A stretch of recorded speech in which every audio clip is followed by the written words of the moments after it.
I'm not totally convinced that the Golden State Warriors are actually title contenders, and I think it's worth making a video on because I'm a little worried about this team despite their hot start to the season. They're showing some signs and some cracks that make me think this team might really be overperforming to start the year and that they might come down to earth relatively soon. I could be wrong, and honestly, I hope I'm wrong. I want to see Steph Curry succeed, especially later in his career. He is truly, he's the greatest point guard of all time. I love watching him play. I want to see him play big-time basketball in huge moments, and I do want to see him succeed.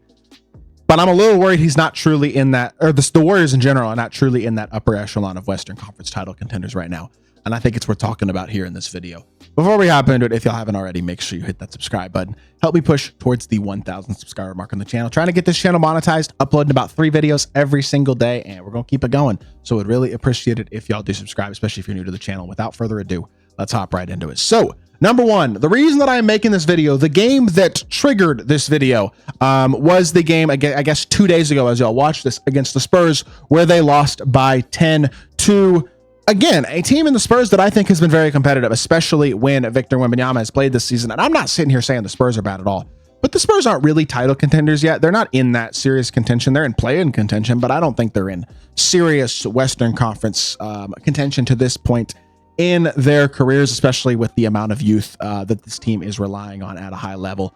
But I think the Warriors have some serious question marks. And honestly, number one, I think it just starts with questions about the depth of this team, especially when you get an injury like, for example, De'Anthony Melton getting hurt, tearing his ACL. He's out for the season. That is a crushing injury for a guy who was very much going to be one of the most important 3-and-D players to this team.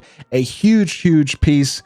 And I think one of the more important guys if they were going to make a serious run in the playoffs this season. Look, they still have a lot of talent. They still have Steph, Draymond, Andrew Wiggins, the core to their 2022 title. I mean, even Kevon Looney's still on the team, but he's not quite the same player he once was. I still like the additions of Buddy Hield and Kyle Anderson as healthy guys they brought in this offseason. I mean, Gary Payton is a great defender, but he's not a great shooter and never has been. Moses Moody has not taken the next step that I thought he might. Jonathan Kuminga has been a little underwhelming to start the year. And Brandon Podziemski has just plain and simple been terrible. I don't know what happened to him. His jumper is way off. He is just not the same player that he was as a rookie or the same player that he was even at Santa Clara the year before he was drafted. It's just, there's a lot of question marks with this team. I like Lindy Waters as a shooter, but I'm not sure he's a playoff caliber NBA player by any means.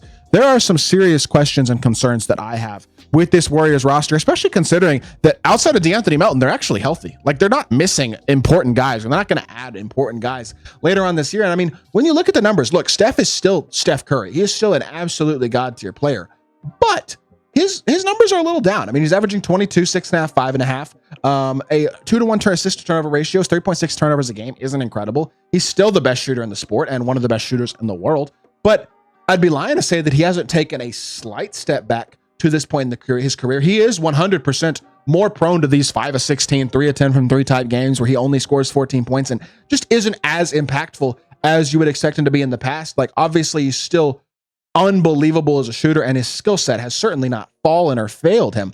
But I think the Warriors are as dependent on him for playmaking as they have ever been.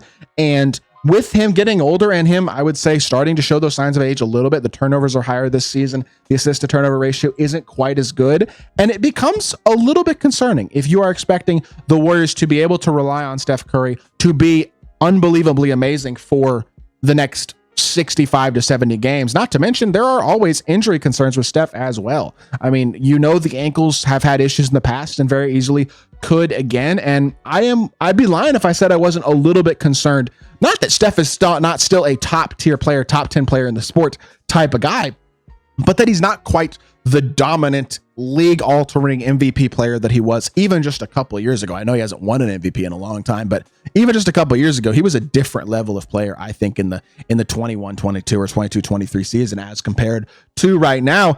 And outside of him, I mean, look, I love what Wiggins has given this team this season. And honestly, I love what Draymond has given this team this season too. I think they both deserve a ton of credit. They're both playing their highest level of basketball in a couple of years. I mean, Wiggins has not looked this good since the 2022 championship, plain and simple. I mean, he's playing great basketball. He's shooting the ball with confidence. He's back to being an impactful defender. He is playing really, really well this season, and they will absolutely need this to be the best version of Wiggins. They need him to stay like this all year to be serious contenders. Draymond is shooting the ball as good as he's pretty much ever shot it in his life. 43% from 3 this year on 3.5 attempts a game. is crazy and ridiculously impressive. That's probably not going to stay quite that level. And the other issue with Draymond, I mean, he intentionally, I forget who it was on the Grizzlies a couple nights ago. Was it Zach Edey? No, it was Santi Aldama, but I'm forgetting. It may not have been Santi Aldama, but he grabbed him from behind, kind of pulled him down, looked like he was maybe trying to injure. I don't really know. You always wonder with Draymond about that. I mean, he smacked Lou Dort in the head in a game against the Thunder a couple weeks ago. You always know that Draymond is one moment and one game away from a big suspension, a extended absence from the team, serious, I would say, chemistry issues within the locker room potentially. Like, I know Draymond's teammates love Draymond. I know Warriors fans love Draymond, but we can't lie to ourselves and say that he is not at any time one bad moment away from screwing up his season in a dramatic way, the way that he did last year. And beyond that, look, Buddy Hield has been incredible. This is the best Buddy Hield has looked in years, probably since his time in Sacramento, to be completely honest. They're going to need him to continue to play at this level, though, plain and simple, especially with the DeAnthony Melton injury. That puts even more emphasis on Buddy Hield's need to continue to shoot the ball and score the ball at a really high level, but also to be an more impactful defensive player than he has needed to be really at any point in his career, because I'm not sure Buddy Hield's ever really played on a true contender the way that the Warriors fancy themselves as, and they're going to need him to continue to score the ball at the high level and continue to try his best to be an impactful defensive player to have a chance to compete in that Western Conference. I mean, Jonathan Kuminga, we'll start with Brandon Podziemski, and we'll get to Kuminga in a second. Podziemski has been atrocious. I mean, just terrible. 36% from the field and less than 20% from three. His jumper looks kind of broken. I mean, I don't know what has happened to Brandon Podziemski after he was a 37+% three-point shooter as a rookie last season and a massive, massive addition. I mean, he was a guy that was spoken about as untouchable in trade talks this summer. And he is not looking like that guy who's the future of this team whatsoever right now. They need a whole heck of a lot more out of Brandon Podziemski if they want to be contenders in the West. Jonathan Kuminga, I mean, look, I like Jonathan Kuminga. I think he's a really, really good defender, obviously an exceptional athlete, but he's in the same boat. Has never been a consistently high-level three-point shooter. Really, the efficiency in general is not quite where you'd want it to be, especially with a guy with his athletic ability. Only about 50% from the two-pointer is just not amazing. You want him to be a little bit more impactful as an offensive player than he's been to this point in the season. And he's only 22 years old. He's got a lot of growth still to happen. But I don't think at this point he's quite where they needed him to be offensively to be the impactful player they were hoping to be. I mean, at this point, I think Warriors fans would love for Kuminga to be a 30+ minute a night, every single night, consistent starting type guy. And he's just not that right now. And I'm not certain that he's going to be this season. He will have moments of being incredibly useful and incredibly important to this Warriors team, but I'm not sure I trust him offensively in the playoffs.